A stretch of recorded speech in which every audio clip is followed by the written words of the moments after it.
This week, we're going to talk about a Tilting at Windmills article from Brian Hibbs on the Comics Beat.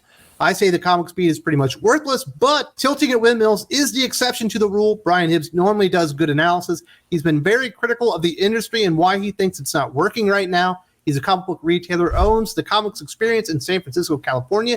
You might recall he actually bought the comic shop from Gary from Nerdrotic a few years back. He ended up having to sell it because it went out of business. And here to talk with me about this is, of course, Doc. How you doing, Doc? I'm good. I'm welcoming Brian Hibbs to the party. Oh, he's been here. He's been highly critical for years. I know. But I've always thought his criticisms were just slightly to the side. Like he's just off the mark. He gets all the way there and then just like misses the target. But I think he's trying to be a good business partner. He normally doesn't put Marvel and DC on blast. This is the article that we're talking about. He says, what's wrong with periodicals? And he opens it up saying, when I look around at my fellow local retailers inside the city, they're all also apparently shrinking the number and quantity of periodicals on their shelves. And most haven't even reverted back to full operating hours yet post-COVID. One is even still closed to walk-in shopping. And these same thoughts are being echoed again and again in the retailer Facebook groups. More and more stores are talking about how sales are slowing, if not outright catering on periodicals. This is what I'm also hearing from comic book retailers throughout North America. He's not wrong. I mean, this is a problem that's been going on for years with just declining sales, and now they're just the bottom's falling out. How do you go broke? Very slowly at first, and then all at once. Yeah, counting on DC and Marvel is how you go broke rather than transition your business other places. He actually went down a list, I believe, of 9 reasons he believes floppy comics are not working in North America right now. 2 of them, I say, are almost exclusive to him as a business person within comic books, kind of talking about distribution and stuff like that. We'll talk about the stuff affecting customers, which I think is the biggest thing going on here. First up, he said, too many titles and too much overproduction. Marvel is publishing nearly a third more titles, and by and large, they're not new characters or things aimed at expanding the audience. Rather, they're generally expansions of existing franchises. For example, 5 distinct comics that are branded as Avengers, while at DC, they're publishing 15% fewer comic books, but of their 49 series, a preposterous 24 of them, nearly half, are Batman family characters. Seriously, they're over-relying on all of the franchises. There's way too many. I mean, DC, it's incredibly obvious at this point that they are just wildly over relying on Batman. It's half their line. And all of Marvel, it's either X branding, Spider branding, or Avengers branding. That's it. That's the entire publishing line of Marvel. He just puts them completely on blast here with how much it's very clear that their entire line is just based on essentially 3 things at Marvel and 1 thing at DC. He also says overproduction of variant covers. Back in '89, not one of those comics I ordered had more than 1 cover. Today, Marvel is publishing on average 3.5 covers for every book, while DC is at nearly 4. The real problem with this skewed boat of variant covers is that it's largely a publishing methodology based on fear. It isn't bad enough that so much of modern periodical publishing appears to rely on the obsessive compulsive disorder that affects certain fans, but in 2023, a significant percentage of these multiple covers aren't shown to us more than 96 hours before the orders are due, preying on the fears of the retailer of possibly missing out on sales of a hot cover and comic book. Absolutely. They are all 100% relying on FOMO and people with OCD. Yeah, I mean, we've talked about this. They claim year after year to be looking for new customers, but their actual publishing model is built entirely upon selling the exact same comic with a different skin on the top to the same customer multiple times. It's not a feasible or sustainable model by any stretch. I mean, we just talked last week, the most egregious aspects of the 1990s were 13 covers for Gen 13 #1. They're publishing 3.5 covers for literally every comic being released. You average that out, it's absurd. You cannot especially at, the current cover prices. You cannot sell the same comic to the same customer 3, 4, 5 times and expect it to be a sustainable model. It just does not work. Yeah, because eventually they're going to start feeling bad. There's no like feel good moment about buying the exact same material 4 different times because it has a different artist on the cover. Exactly. And it's not like they're going to read it 4 times. And they're not really going to become really valuable for the most part. No, because they're manufactured collectibles. They are the Franklin Mint of comic books. They're even worse than the manufactured collectibles of the 90s. It's just not sustainable. You cannot expect your average reader to spend that much money, and that doesn't even take into consideration the amount of inflation and the artificially pumped up pricing that retailers put on these books at the store to compensate for the unsold A covers that are just sitting there that they had to inflate their orders on just to get that variant. He goes on and says the incessant restarting and renumbering of series, periodical comics are largely about building consistent reading habits that feeds the soap opera nature of serial fiction. But every jumping on point with a new first issue for a new creative team functions more as a jumping off point chance in the 21st century because of all impacts from overproduction in series and variants. This is a lot of what we've been discussing for like 5 years here on the channel. I feel like he just went right into my brain and broke down every bitch that I've had on this whole thing and distilled it down to its most simple form. Yes, the entire superhero comic industry is built upon a consistent and return. It's considered like, from the customer psychology point of view, it's basically like an ongoing purchasing process. And every single time you restart a title or go back to a number one, it gives the reader, or it gives the customer the opportunity to reevaluate their purchase. Here's the problem, Doc. So it incentivizes one subsection of the customer that they have, the collector, to come in and have more interest on the title, while also disincentivizing the people that were staying along for the ride and coming in on a monthly basis rather than just coming on for the number one issue or the collectible variant covers. Absolutely. You're essentially throwing out the model that had worked for you for 60 years in order to get flavor of the month buyers. And how in the hell you think that is a good plan, I will never understand. You're just telling the consistent, steady, good money that you can rely on, that reliable money month in, month out. You're telling them, screw you. We'll just go with whatever the flavor of the month is and hope that those guys buy enough copies to keep us in business. This feels like the most stupid and short-term thinking in the entire history of marketing and advertising. Now, a lot of what he has talked about to this point, Doc, we have definitely hammered here on the channel. This is something we haven't talked about nearly as much. The number of miniseries that are focused on characters who already have an ongoing series usually only splits the audience and seldom grows it. A significant percentage of the viability of the format comes from the long-term ability to sell back issues to future collectors. Back in '89, you'd be able to take that $1 cover comic book price and sell it for $125, which made it rational to hold on top stock for the year or 5 to increase your margin. But the $3.99 common back issue comic book can only be priced at $4.50 and only has people looking for it as long as that series is active. Who is still looking for Amazing Spider-Man Series 3 when we're currently on volume number 5? And that's an ongoing series. More importantly, to this point, who is looking for the second issue of some random Spider-Man miniseries a year or two after all 3 or 5 issues have been shipped? Virtually no one. And this means that huge chunks of the back issue comics are being created every month, have absolutely no long-term sales potential. I don't have any way to disagree with a single word that came out of his mouth there, because if you look at most of these books, $3.99 is not really a good number. You used to have 50-cent bins that were for the dollar books, that were unsellable, so that way that the retailer would at least break even on them.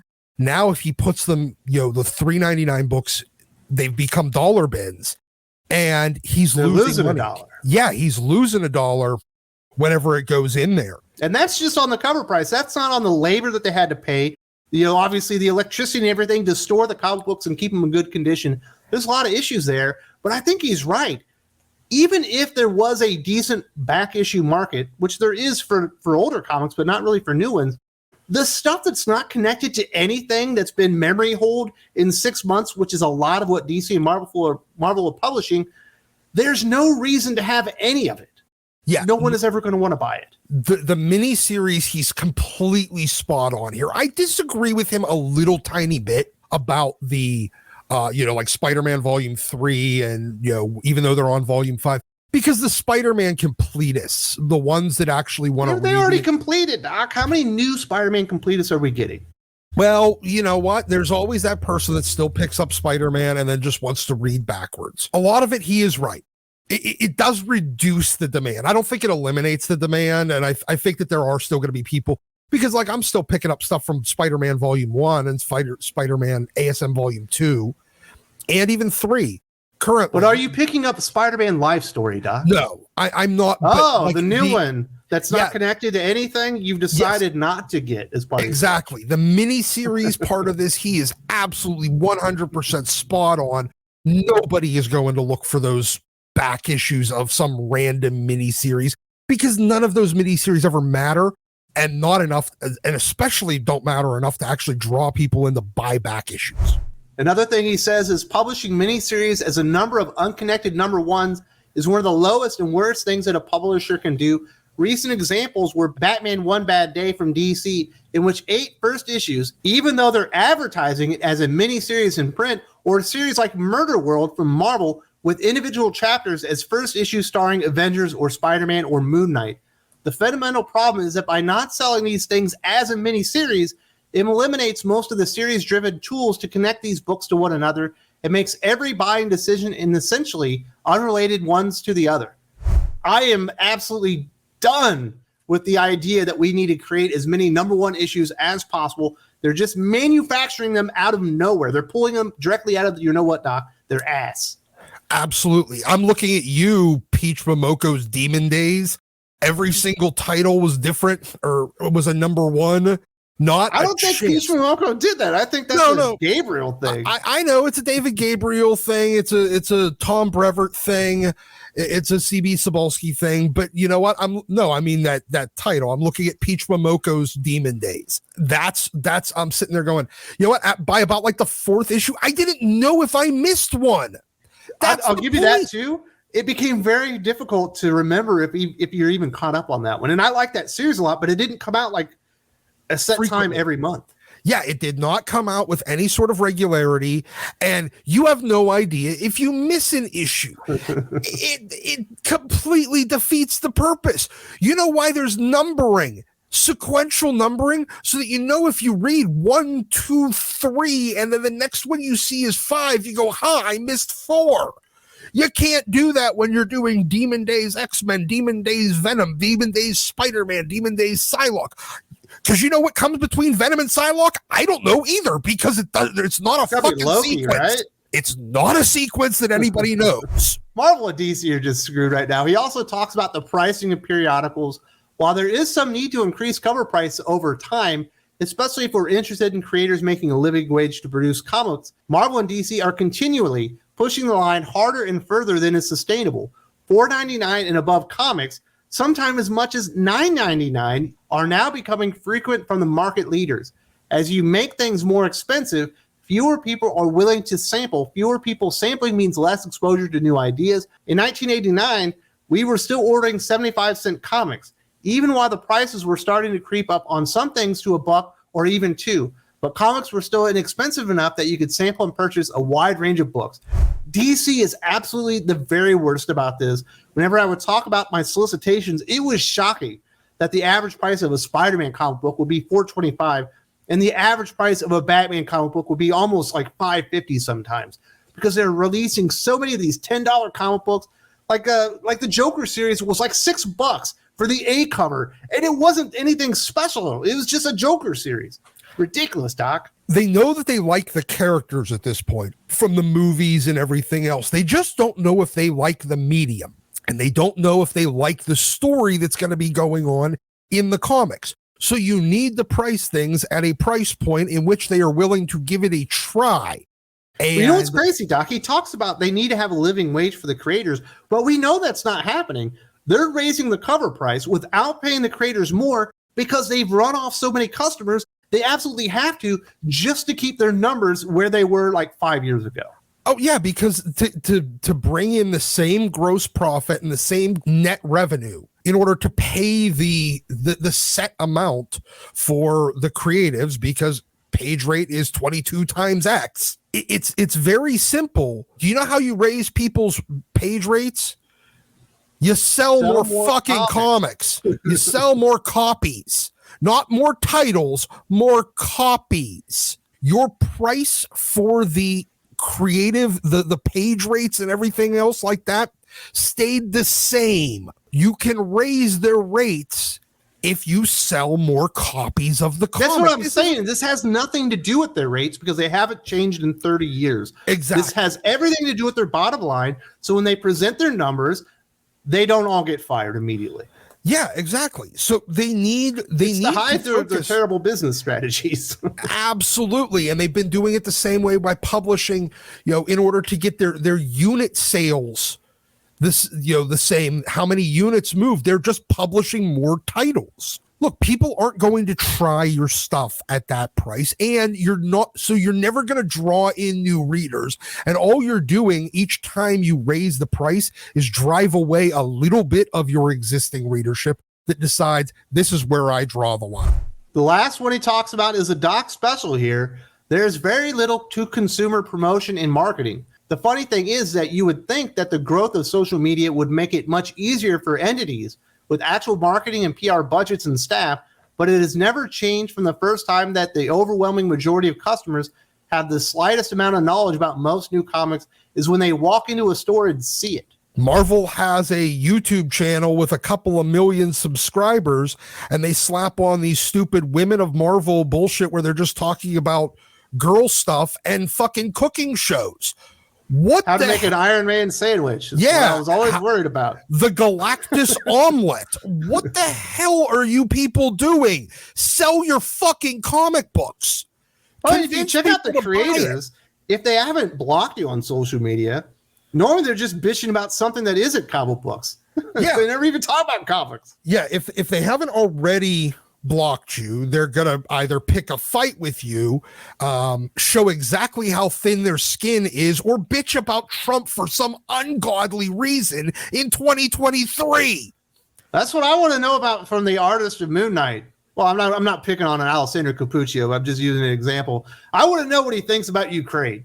That's why I followed him on YouTube or on Twitter. It wasn't to see some pages or him to talk about the work on the series. I wanted to know what do you think about current events? How's the election going? That's what we wanted. Yeah, because seeing an artist to understand his art process or see cool art, why in the hell would you ever think about that? I mean, that's like going to a doctor because you're sick. Who would do that? That's what WebMD's for. Ice bucket challenge is hot, Doc. What are they supposed to do? Yeah, exactly. Talk about their work, get people excited. So look, you have every marketing tool at your disposal. It is more cheap to get eyes on your product, and it is easier to get eyes on your product than ever before for almost with very little investment. You actually have money to do it, and you waste it bitching about stuff about Ukraine or Trump or whatever other nonsensical item of the day it is, instead of trying to sell me your product. That's absolutely crazy. But Brian Hibbs, he lays it out very well. Obviously, these Tilting at Windmills articles are very informative. And hey, it's not just you. You think am I really seeing what's going on? Absolutely. You are seeing what's going on. A lot of people are struggling right now. I feel like he just stole all of this material from us. Within the article, Brian Hibbs talks about a lot of retailers, they've decided to cut down on their orders. Well, that's not the only thing going on.